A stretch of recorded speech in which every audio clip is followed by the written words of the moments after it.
So now we will discuss about photons and gravity. So we know that a photon has got no rest mass, but it interacts with the electrons as though it has got the inertial mass.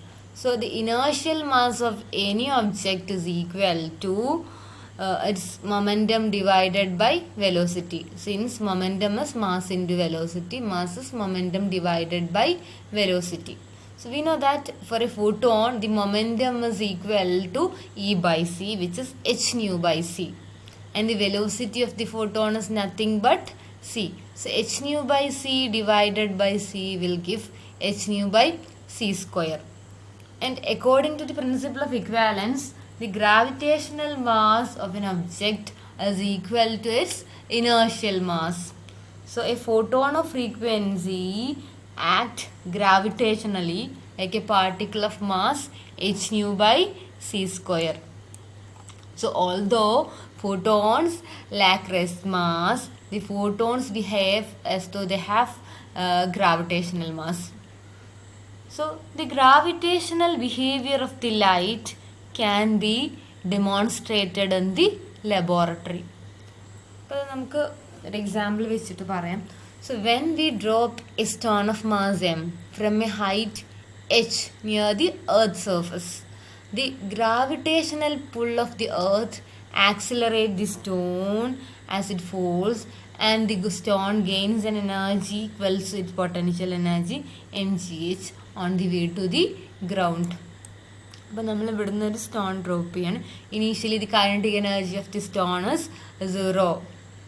So after falling through a height h, the kinetic energy is on reaching the surface of the earth is equal to the potential energy, which is mgh. So half mv square is equal to mgh, and cancelling m's on both sides, we have v square is equal to 2gh, and therefore v, the final speed on reaching the earth, is root of 2gh. So this is the case of a stone. Suppose a photon is falling from a height h. What will happen? The velocity of the photon cannot increase. ഫോട്ടോണിൻ്റെ velocity c ആണ്, അതൊരിക്കലും അത് maximum velocity ആണ്. അപ്പോൾ അതിനേക്കാളും velocity കൂടാൻ പറ്റില്ല. അപ്പോൾ എന്താ സംഭവിക്കാൻ നോക്കാം. So all photons travel with a speed of light, and they cannot go any faster.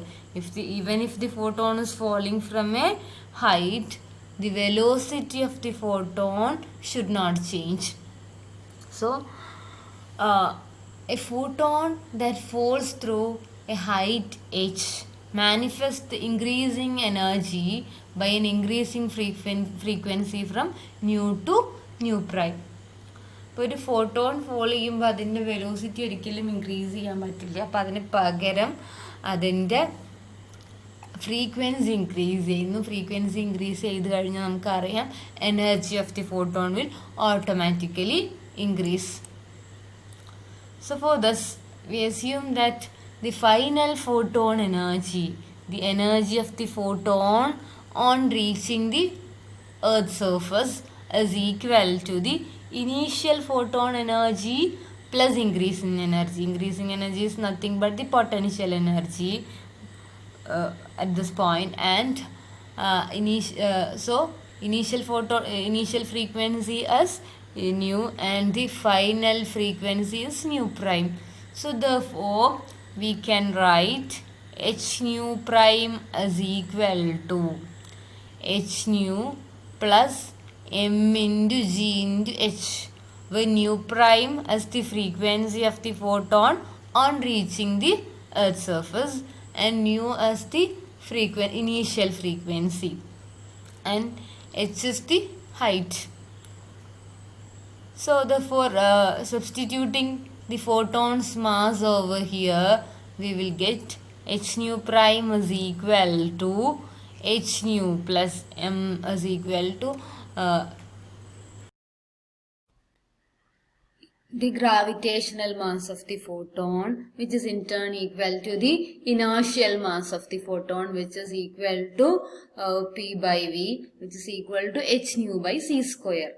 So substituting the mass over here, we will get h nu prime is equal to h nu plus h nu by c square into g into h. So here h nu is a common factor on the RHS. So taking h nu outside, we will get h nu prime is equal to h nu into 1 plus gh by c square. So we can see that the energy of the photon on falling the Earth's surface is greater than the initial energy of the photon. Or we can write nu prime is equal to nu into 1 plus gh by c square. So surely nu prime is greater than nu.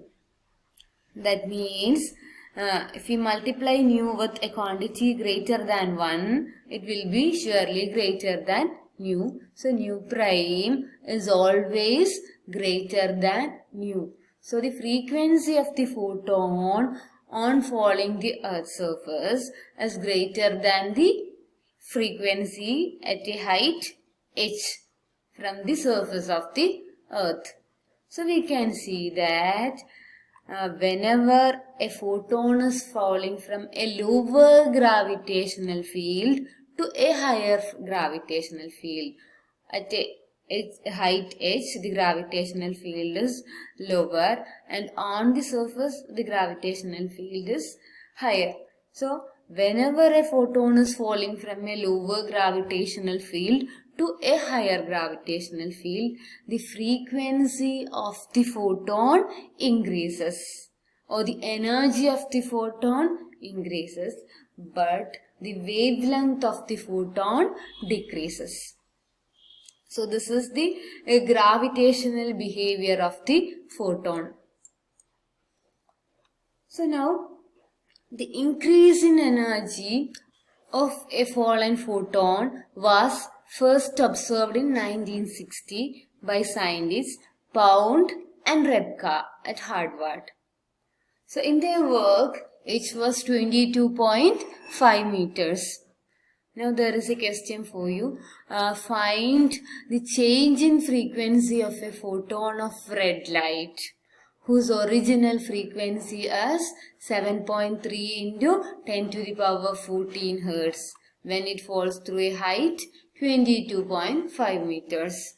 So we can see that the change in frequency is nothing but nu prime minus nu. Nu prime minus nu is equal to gh by c square into nu. So the change in frequency depends on the initial frequency, and substituting the values of g, h is 22.5 and the initial frequency is 7.3 into 10 to the power 14 Hertz. That means this is a visible light, red light, divided by c square, we will get it's only 1.8 Hertz.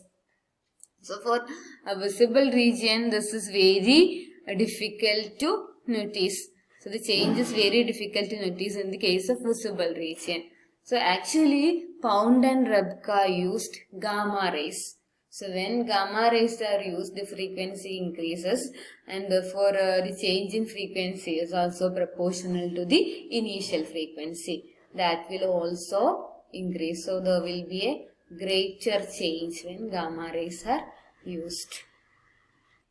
Now today's question is that find the change in frequency of a photon falling through a height 22.5 meters for gamma rays of energy 15 kilo electron volt. So this is the energy of the corresponding gamma ray photon. Find the frequency and hence find the change in frequency. So we have seen that whenever a photon is falling from a lower gravitational field to a higher gravitational field, its frequency increases. So the inverse of this, when a photon is falling from a higher gravitational field to a lower gravitational field, its frequency decreases or wavelength increases. So This phenomena is called gravitational redshift. We will discuss about gravitational redshift in detail in the next class. Thank you.